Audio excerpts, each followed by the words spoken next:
اس کا مطلب ہے کہ آخری نبی آنے والے ہیں۔ جاؤ اور معلوم کرو کہ اس وقت مدینہ منورہ میں کس کے ہاں لڑکی کی پیدائش میں 10 دن باقی ہیں۔ یہودی مدینہ گئے اور معلوم کیا تو بہت سی عورتیں حاملہ تھیں، مگر کسی کا وقت قریب نہیں آیا تھا۔ کسی کے 2 مہینے باقی تھے، کسی کے 4۔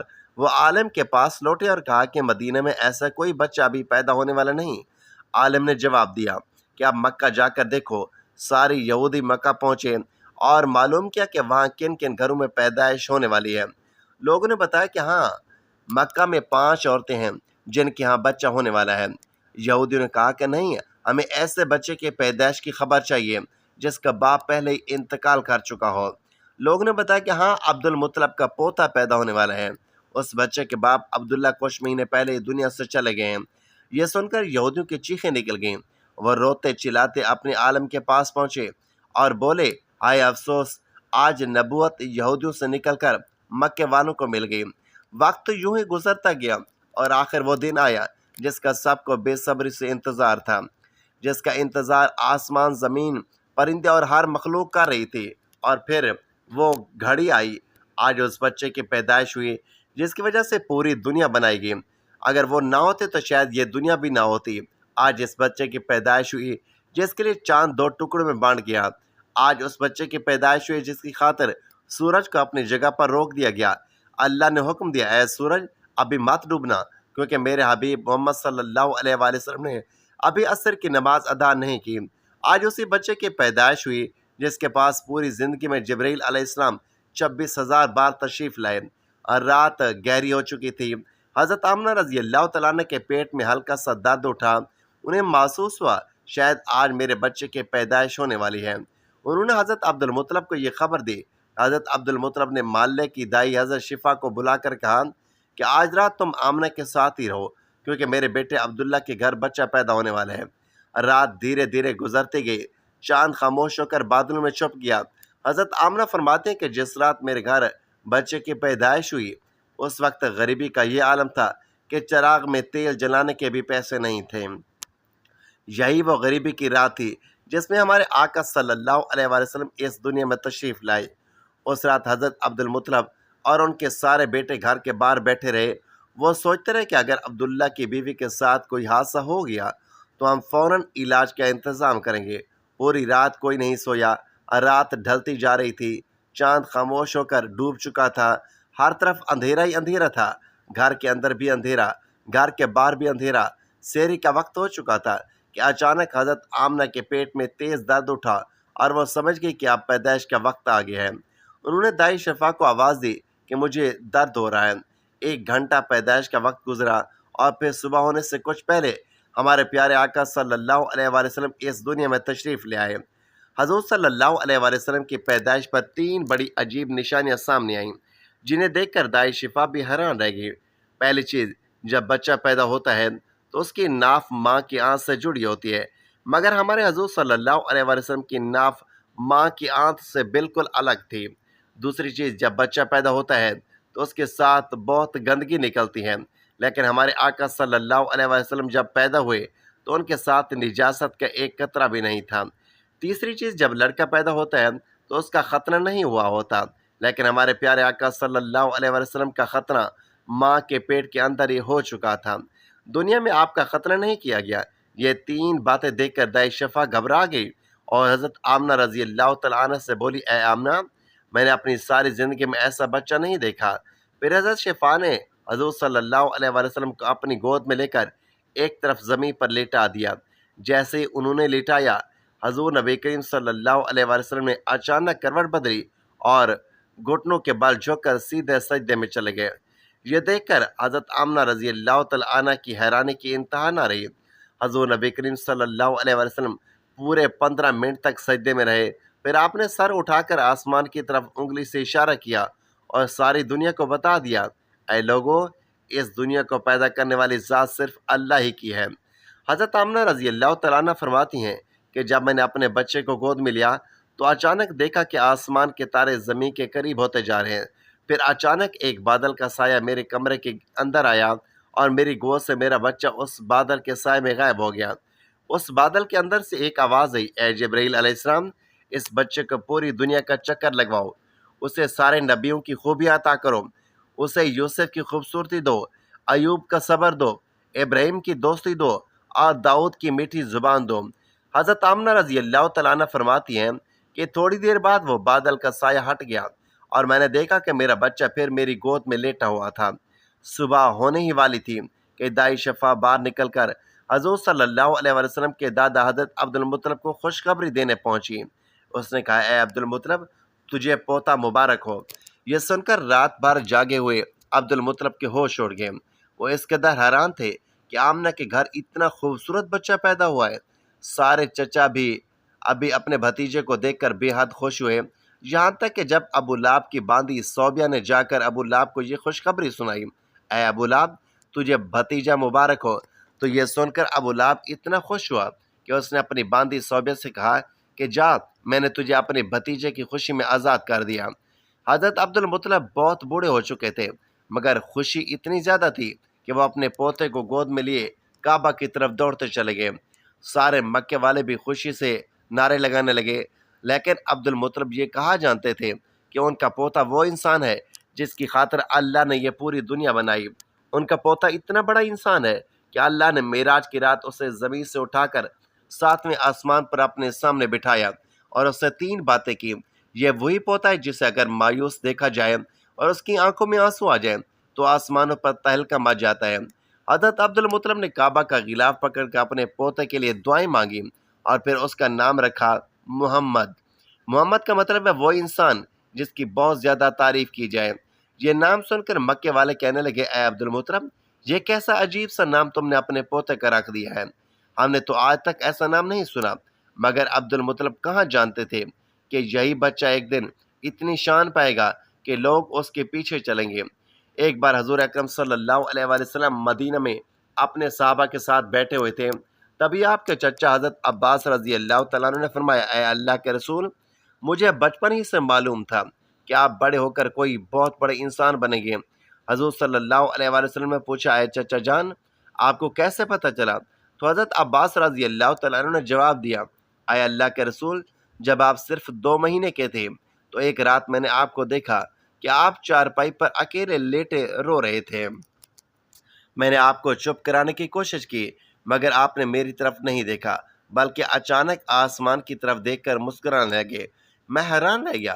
پھر جب میں نے بھی آسمان کی طرف دیکھا تو میری آنکھیں پھٹی کی پھٹی رہ گئی۔ میں نے دیکھا کہ چاند آپ کی انگلی کے اشارے پر ناچ رہا ہے۔ آپ جدھر انگلی لے جاتے ہیں چاند ادھر ہی چلا جاتا ہے۔ یہ منظر دیکھ کر میں سمجھ گیا کہ آپ کوئی عام انسان نہیں ہیں۔ حضور صلی اللہ علیہ وآلہ وسلم نے فرمایا، ہاں میرے چچا جان، آپ صحیح کہہ رہے ہیں۔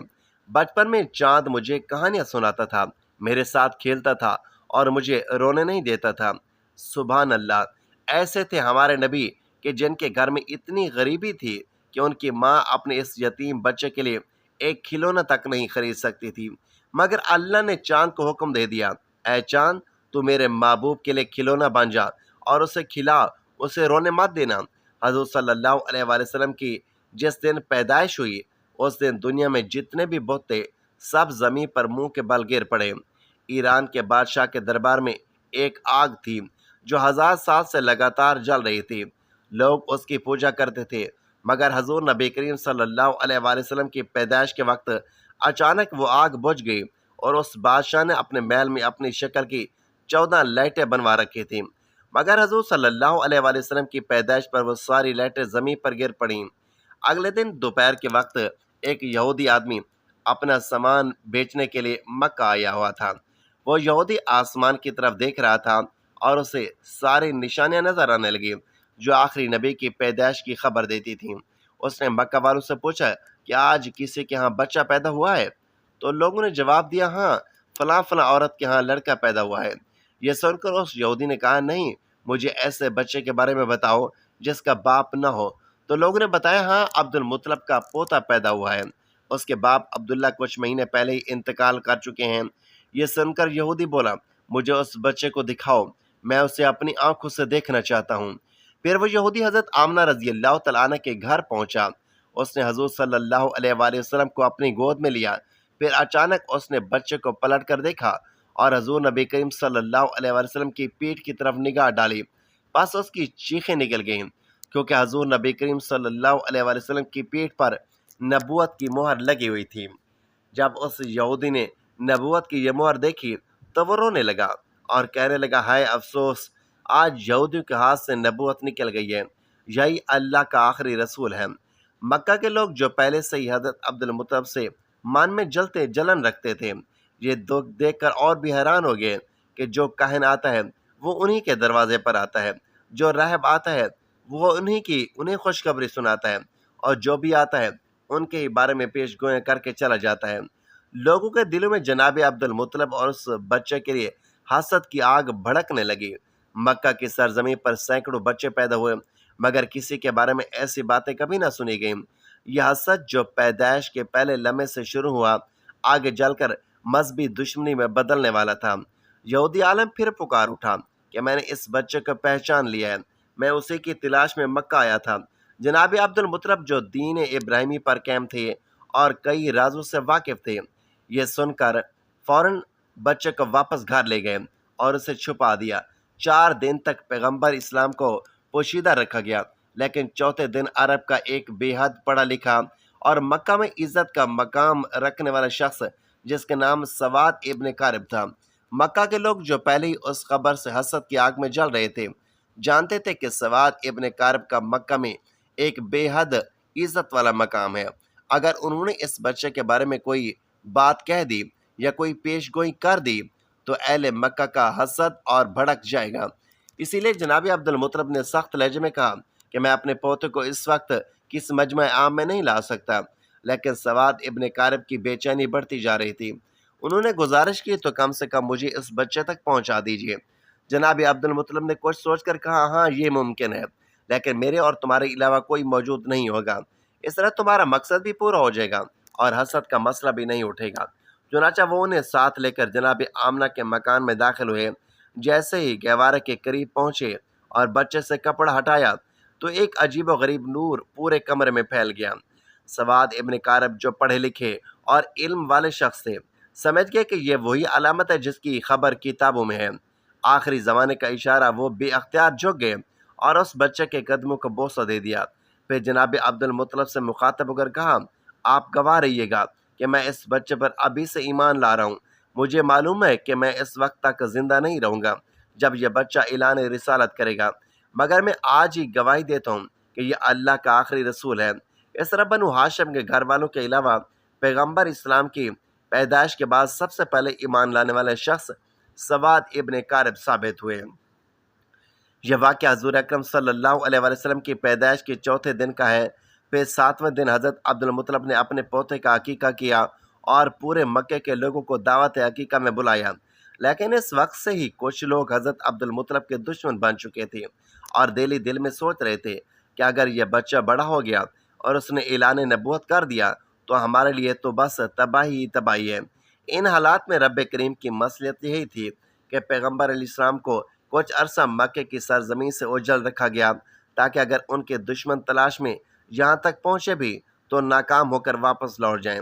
مگر دوسری طرف دشمنوں کا گروہ لگاتار حضور اکرم کی تلاش میں لگا ہوا تھا۔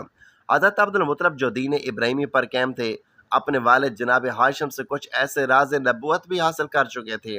ان میں سے ایک یہ بھی تھا کہ اس بچے کے دشمن بہت زیادہ ہوں گے، اس لیے انہیں ہر حال میں اس بچے کی حفاظت کرنی تھی۔ یہی وجہ تھی کہ حضرت عبد المطلب پیغمبر اسلام کو مکہ سے کسی اور جگہ منتقل کرنا چاہتے تھے، خاص طور پر جب انہیں معلوم ہوا کہ اکثر یہودیوں کے قافلے مکہ آ کر حالات کا جائزہ لے کر چلے جاتے ہیں۔ اب سوال اٹھتا ہے کہ یہودی بار بار کیوں آ رہے تھے؟ تو اس کا جواب یہ ہے کہ بہت عرصہ پہلے سے ہی یہودی پیغمبر علیہ السلام کی ولادت کو روکنے کی فکر میں تھے۔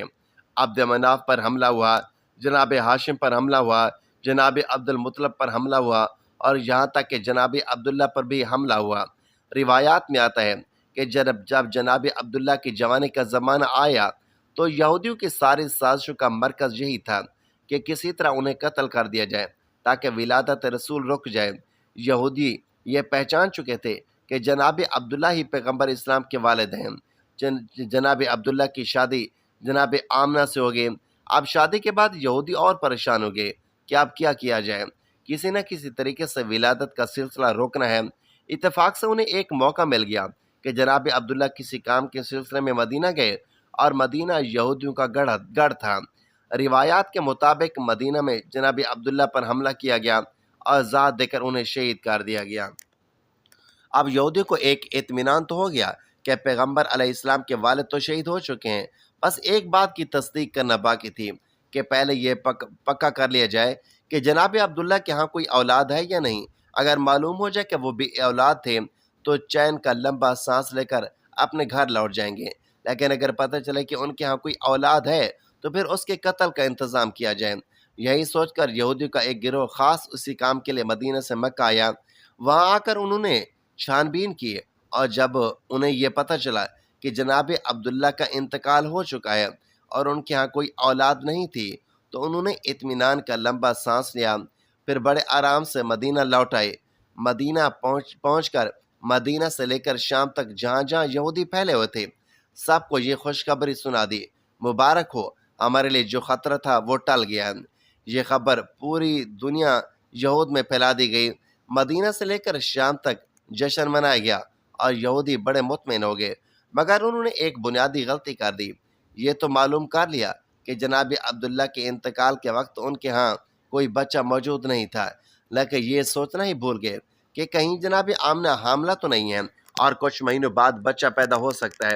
اس طرح ان کا دھیان گیا ہی نہیں، لہٰذا اطمینان سے اپنے گھر لوٹ گئے کہ جناب عبداللہ کے ہاں کوئی اولاد نہیں ہے۔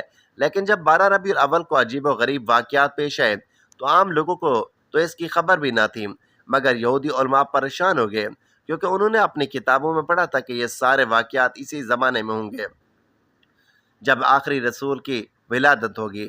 اب وہ حیران تھے کہ یہ کیسے ہو گیا، آخری رسول کیسے پیدا ہو گئے جب ہم تو پورے یقین کے ساتھ ان کے والد کو قتل کر چکے ہیں اور یہ بھی ہم جان چکے تھے کہ ان کے ہاں کوئی اولاد نہیں تھی، تو پھر یہ رسول کہاں سے آ گئے؟ ان کی کتاب میں تو صاف لکھا ہوا تھا کہ آخری رسول عبداللہ کے ہاں پیدا ہوں گے اور ان کے ساتھ عجیب و غریب نشانیاں اور واقعات ہوں گے۔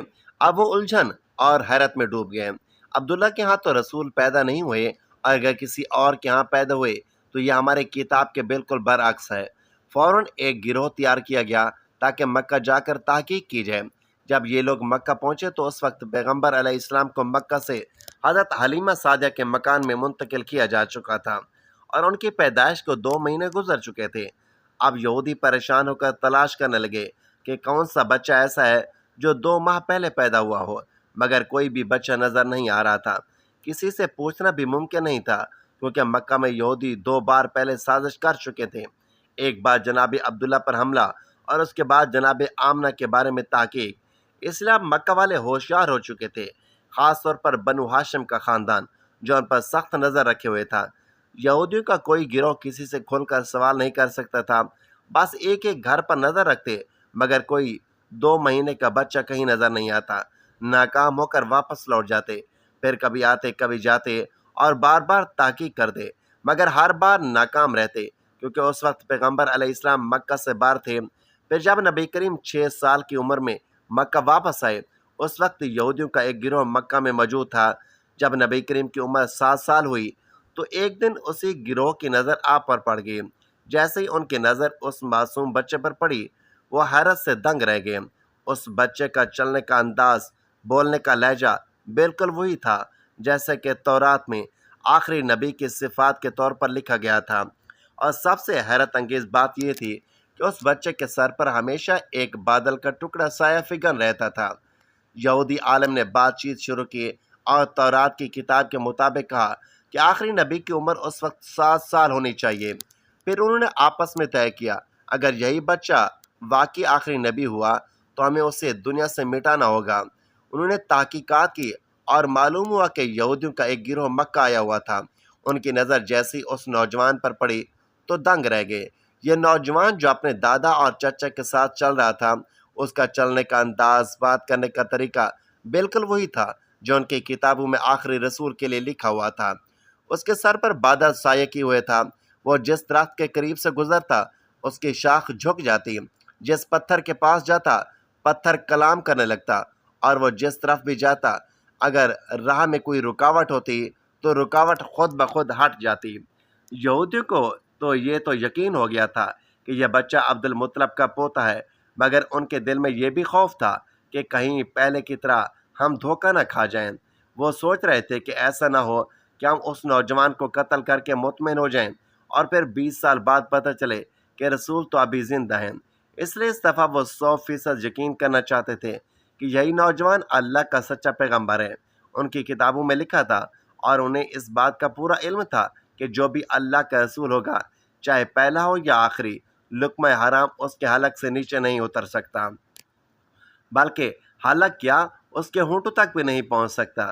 حرام کے علاوہ رزق کے مشتبہ، یعنی ایسا رزق جس کا صاف پتہ نہ ہو کہ حلال ہے یا حرام، وہ بھی رسول کے ہونٹوں کو نہیں چھو سکتا۔ چنانچہ انہوں نے ایک عجیب منصوبہ بنایا۔ مکہ میں ایک بیوہ عورت رہتی تھی جس کا نام زبیدہ تھا۔ اس نے ایک چھوٹا سا مرغی فارم بنا رکھا تھا اور مرغیوں کے انڈے بیچ کر گزارا کرتی تھی۔ جو مرغی انڈے دینے کے لیے قابل نہ رہتی اسے وہ ذبح کرنے کے لیے بیچ دیتی۔ یہودیوں نے سوچا کہ یہ ایک ایسا امتحان ہے جس سے ہمیں پورا یقین ہو جائے گا کہ رات کے وقت انہوں نے زبیدہ کے گھر میں نقاب لگائی اور کچھ مرغیاں چرا لائے۔ اب جن مرغیوں کو چوری کی نیت سے لیا وہ تو رزق حرام ہو گئی، اور جن کے بارے میں یہ سوچا کہ بعد میں اس کی قیمت ادا کر دیں گے وہ رزق کے مشتبہ ہوئیں۔ فیصلہ یہ تھا کہ کسی چیز کی اٹھا لینا اگر حرام کی منزل پر نہ بھی پہنچے تو بھی شک میں ضرور آ جاتی ہے۔ اگلے دن یہودی حضرت عبد المطلب کے پاس گئے اور ان کو دعوت دی کہ ہم آپ کے قبیلے کی دعوت کرنا چاہتے ہیں، آپ ہمیں یہ اعزاز بخشیں۔ یہودیوں کا اصل مقصد پیغمبر علیہ السلام کا امتحان لینا تھا، اس لیے انہوں نے حضرت عبد المطلب سے کہا کہ آپ اکیلے دعوت میں نہیں آئیں گے، بلکہ بنو ہاشم کے سارے مرد آئیں گے، اور خاص طور پر آپ کے سب بیٹے اور پوتے ضرور آئیں۔ حضرت عبد المطلب نے مسکرا کر جواب دیا کہ تم نہ بھی کہتے تو بھی میری شرط یہی ہوتی، کیونکہ میں اپنے پوتے کے بغیر کسی دعوت میں شریک نہیں ہوتا۔ یہودیوں کے تو مانو دل کی مراد پوری ہو گئی۔ چنانچہ کھانے کا انتظام کیا گیا۔ انہوں نے اپنے ذہن میں پہلے ہی طے کر رکھا تھا کہ یہ والا گوشت اور مرغی حرام ہے اور یہ حصہ مشتبہ ہے۔ دعوت میں یہودی نے حضرت عبد المطلب سے کہا، اے رئیس مکہ، یہ دعوت آپ کے اعزاز میں ہے، کھانے کا آغاز کیجیے۔ حضرت عبد المطلب نے کہا، نہیں، جب تک میرا پوتا کھانا شروع نہیں کرے گا ہم لوگ کھانا نہیں کھائیں گے۔ بس یہودی کو تو یہی چاہیے تھا کہ ساری توجہ رسول اللہ کی طرف ہوگی۔ انہوں نے کہا کہ آپ بسم اللہ کیجیے۔ رسول خدا نے اطمینان سے جواب دیا، نہیں، یہ رزق ہمارے لیے نہیں ہے، کھانا تو دور، یہ ہمارے ہونٹوں تک بھی نہیں پہنچ سکتا۔ یہودیوں نے حیرانی سے پوچھا، یہ کیسے ممکن ہے؟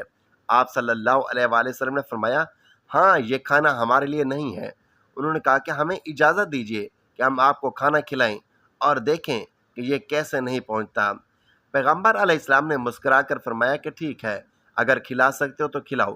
اب یہودی نے روٹی اور گوشت کے ساتھ ایک نوالا بنا کر حضور کی طرف بڑھایا، مگر عجیب بات یہ ہوئی کہ جیسے وہ نوالا حضور کے ہونٹوں کے قریب پہنچا، ایسا محسوس ہوا کہ کسی نے زبردستی ان کا ہاتھ کھول دیا ہو اور نوالا دسترخوان پر گر پڑا۔ ایک بار، دو بار، یہاں تک کہ 10 بار کوشش کی گئی، مگر نوالا حضور کے ہونٹوں سے لگ ہی نہیں سکا۔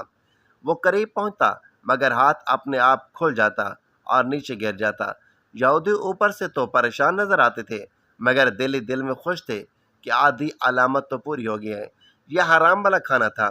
اب انہوں نے مشتبہ کھانا لا کر پیش کیا اور پھر کہا، آغاز کیجیے۔ پیغمبر علیہ السلام نے اسی اطمینان سے جواب دیا کہ یہ بھی ہمارے لیے کھانا نہیں ہے۔ یہودی نے کہا کہ ہم کھلاتے ہیں۔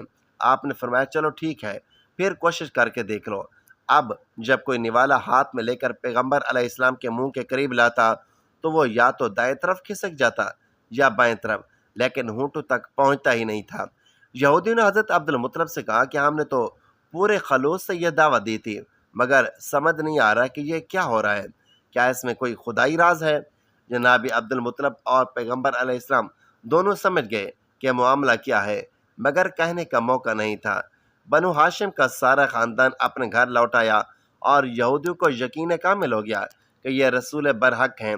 چنانچہ اس کے بعد ایک نئے سلسلے سے سازشیں شروع کی گئیں۔